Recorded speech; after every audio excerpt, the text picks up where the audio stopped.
Hello and welcome to Let's Talk Indoor Air Quality. I'm your host, Kyle Knappenberger. We kind of have a special show today, and it's very timely because of all that is going on out in the west coast of the United States.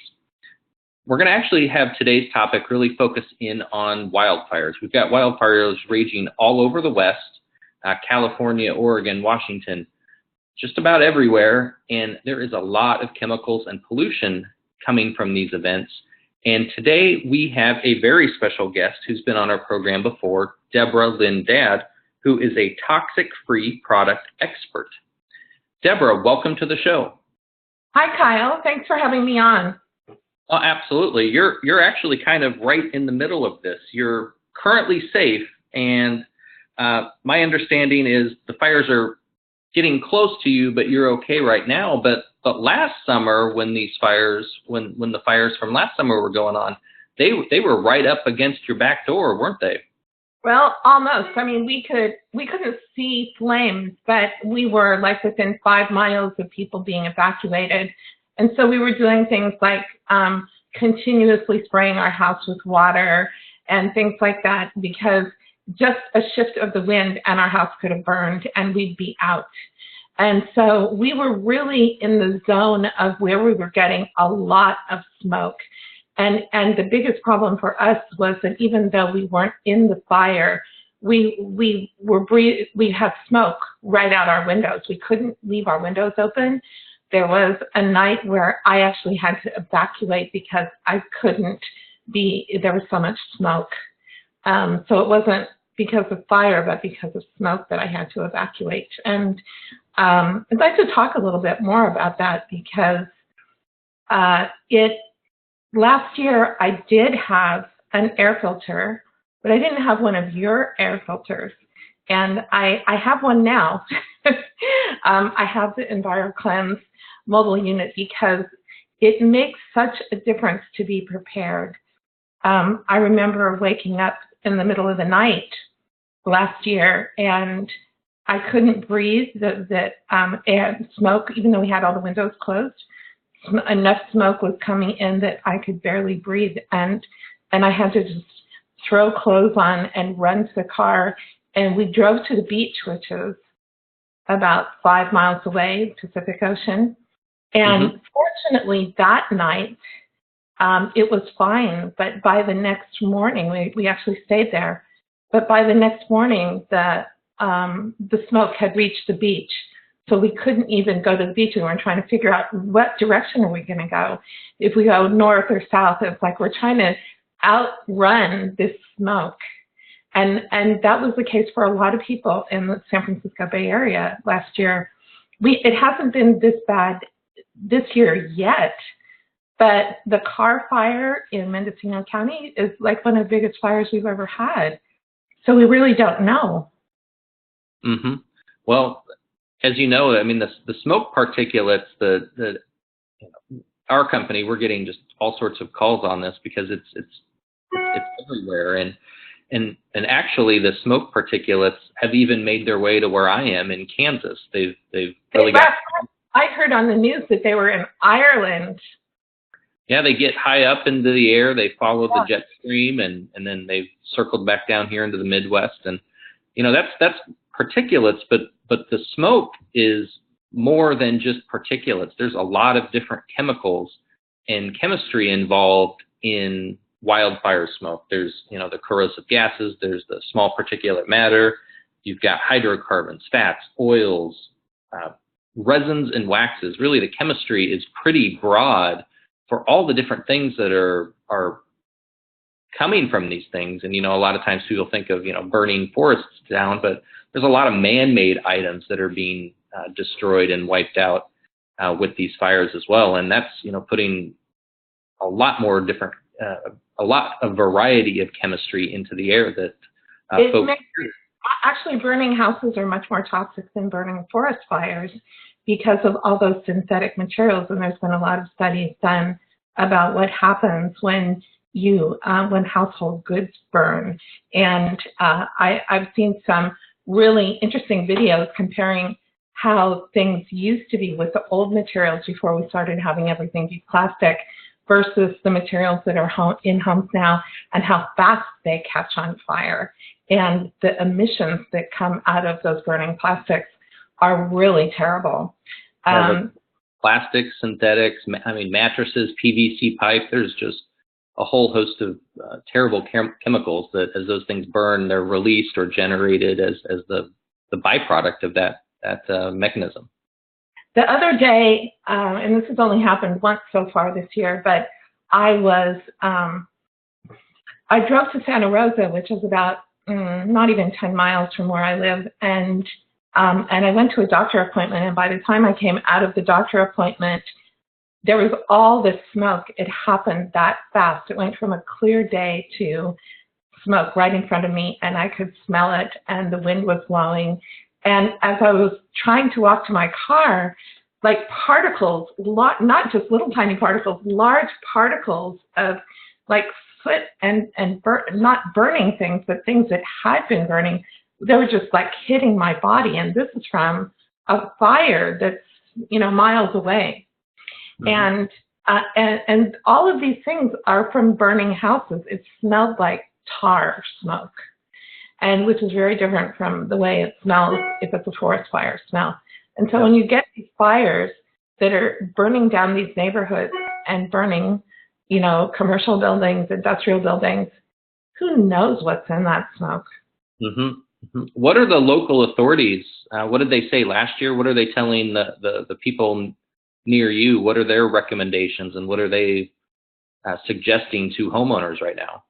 Actually, they're not telling us anything this year. Last year, because the fire was closer into, I'm in Sonoma County. The fires this year are basically in Mendocino County, are the closest ones. But it's still the San Francisco Bay Area. I mean, everybody in the whole entire San Francisco area is getting the smoke. Last year, there was a big deal about wearing these little masks, these particulate masks, but they didn't tell you any guidelines about how to choose the right mask. And so you would go into every store and there'd be these little white masks. And a lot of times they'd be sold out and you'd have to wait for your mask to come in and things like that. No recommendations about air filters. They just say, stay inside, we're having a high pollution day. And I can just tell you that from all the research that I've done on air pollution in the last 40 years, that's not enough. It's not enough. Mm-hmm. Yeah, the traditional face masks will get particulates, but they just don't do much for the chemical pollution. Right. I mean, stopping particulates is very important in this because they can obviously carry a lot of those chemicals. But it's here, this little video loop here. I don't know if it's from the current fires or a previous fire, but it's putting off quite a few different things, and there's particulates down to 0.3 microns, which that stuff gets into homes, and the standard EPA recommendation, of course, has been there. I think they've had the same guide out just about every year for the last 15 or 20 years, where change your home's air filters and stay indoors, because that does help to some degree, but it's often not quite enough. And it's not quite enough because, Kyle, you can probably explain this better than I can. Would you just explain the difference between the size of a particle and the size of a gas? Oh, well, you're exactly right, Deborah. It's because the particles are often larger than just the toxic chemical vapors. The vapors are smaller. They often will go through a traditional home's HVAC air system, air filtration system. Even if you have something that's like a MERV 4, 5, 6, 7, 8, or some folks even have, MERV 12, 13s or something like that in their homes, those will get down to about 0.3 microns or this, this low microns are just under the submicron levels, but the vapors and the gases are going to pass right through that. And that's where advanced technology really can start to help individuals that are in these types of settings to address the other component of the pollution problem. It is multifaceted. There's the solid material, and then there's the vapors and gases. And I think this is actually a kind of a good image here that we have in the webinar right now is actually, that's you. And Larry, and you guys have the face masks on them that are both particulate and the chemical and vapor removing technology from EnviroKlenz. How did those work for you? They worked really well. They worked much better than the little white paper ones. And when we started having a problem here last year, I just called you all up right away and said, please send me face masks, because I know the difference between a gas and a particle. And I knew that we had to, you know, what happens when you breathe in a gas is that it immediately goes into your lungs and into your body in like seconds, like all through your body, these toxic chemicals when you breathe them in. And that's true whether you're breathing them in as part of indoor air pollution or as part of smoke from wildfires. And unless you have a mask or a filter that is specifically removing the gases, then you're breathing them. You're breathing them. And when I go to a store like a big box store and I look at their air filters, none of them are removing gases. None. Absolutely zero. And so if somebody is concerned about this, and every single person should be concerned about it, even if you're in good health, these are the kinds of toxic gases that can really make you sick in a big way. And so you really need to make sure that if there's an air pollution emergency, like a wildfire and the smoke, or if you're living in a home and you haven't done anything to remove those toxic chemical gases, you really need an air filter. For many, many years, I had always felt, and I always said, I don't think that everybody needs an air filter, because what I want you to do is I want you to remove the source of pollution at the source. So instead of using toxic cleaning products, for example, I want people to use non-toxic cleaning products. Don't use toxic cleaning products, and use an air filter. But what I've learned is that most people, it's like what I was doing at the time I was saying that, is that I was living remotely in places where there wasn't much pollution in the outdoor air. I was using totally non-toxic products, and now I'm living in suburbia, and there's wildfires next door, and I do need an air purifier, but every single person living here needs an air purifier. If you're in those kinds of circumstances, where you're living in a place where it's likely that there will be some kind of chemical interruption, like a chemical spill, or somebody's going to light their barbecue with lighter fluid or something like that, I'm really happy now that I have your mobile unit, because if somebody lights up their barbecue, all I need to do is turn on the mobile unit. And well, I think that's a really good point about, you can control what you bring into your home, but you can't always control where you live or who lives next to you or what's, being recirculated in your home. You can't create a pure bubble that's only yours. I mean, we are living in a society. Yeah, you really can't. I mean, you can do everything you can for your own home. But I know, like, another big problem that people have is with wood smoke from people burning wood in wood stoves if they live in a more rural area. And I used to live in a place like that. I used to heat my home with wood. And in certain places, the wood smoke can get really bad. And so there are all these environmental exposures as well as what's in your home. And I've changed my position about air purifiers, because there's so many ways that we can end up being exposed to these toxic chemicals that we have no control over.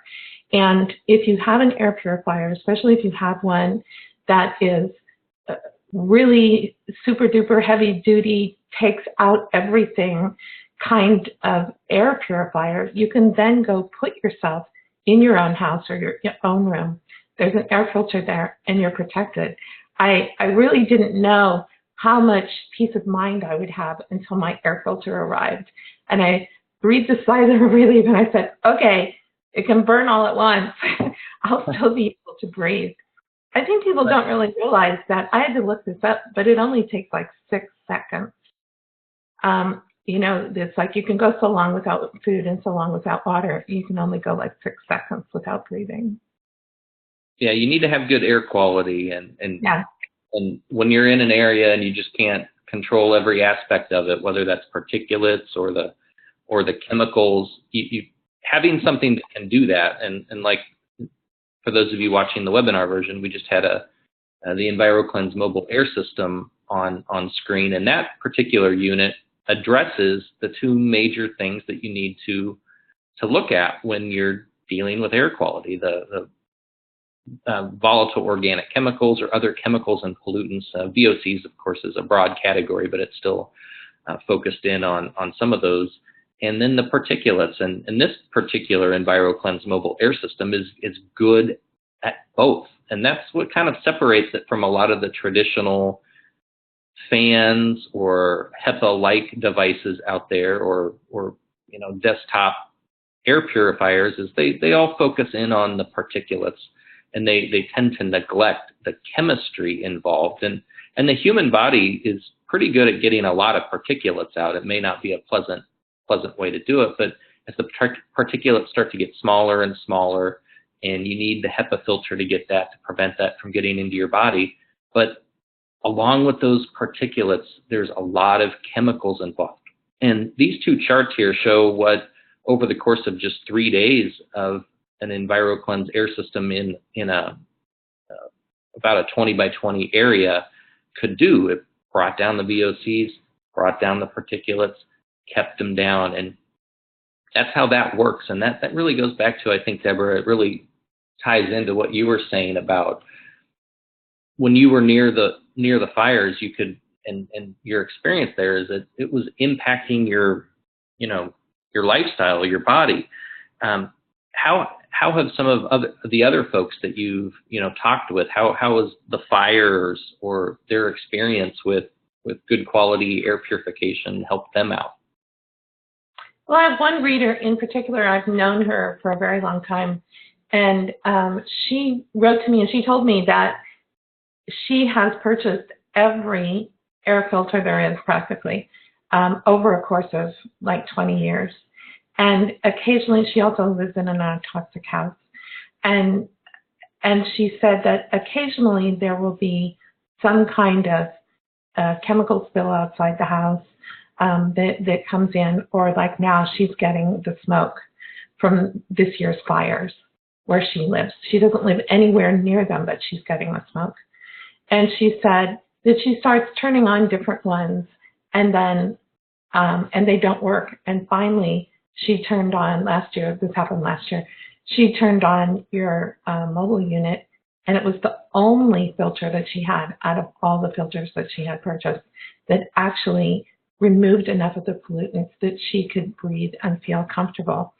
So much so that at the beginning of fire season this year, she wrote and she said, everybody needs to have this filter, because even if you aren't sensitive or allergic or asthmatic or any of those things, you still need to protect your health and you need to protect your children.